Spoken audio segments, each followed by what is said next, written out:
समुद्र के किनारे बसे एक छोटे से गांव में अर्जुन नाम का एक गरीब लेकिन बेहद ईमानदार मछुआरा अपनी बूढ़ी माँ के साथ रहता था। उनका जीवन बहुत सादा था।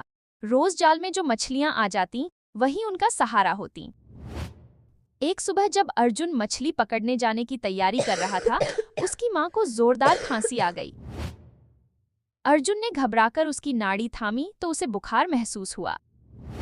माँ, तुम्हें बुखार है, मैं आज लौटते समय दवा ले आऊंगा।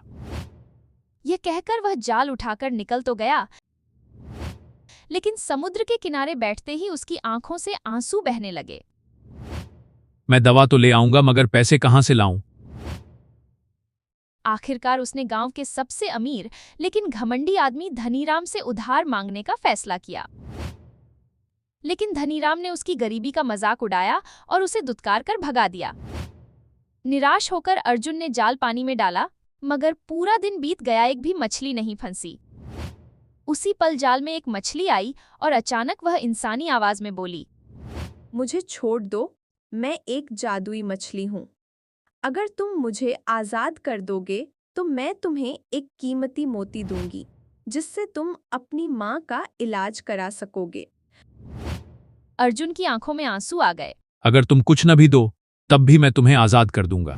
उसकी ईमानदारी देखकर मछली ने उसे सच में एक अनमोल मोती दे दिया।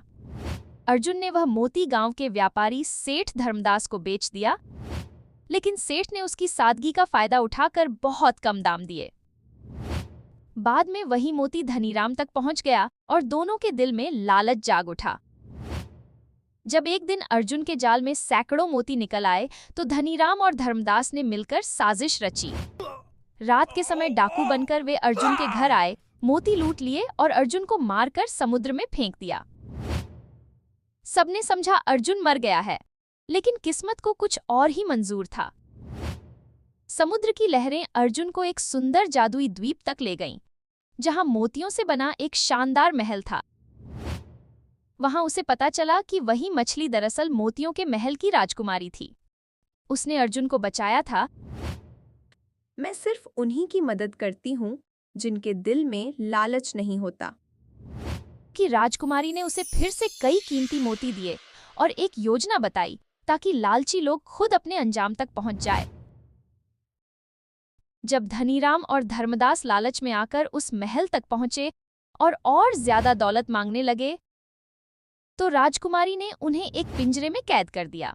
तुमने लालच में एक निर्दोष को मारने की कोशिश की, अब यही तुम्हारी सजा है। अर्जुन अपने गांव वापस लौटा, शहर में मोती बेचकर अमीर बन गया, लेकिन वह दिल से पहले ही अमीर था। और इस तरह यह साबित हुआ कि लालच हमेशा विनाश लाता है और ईमानदारी अंत में हमेशा जीतती है।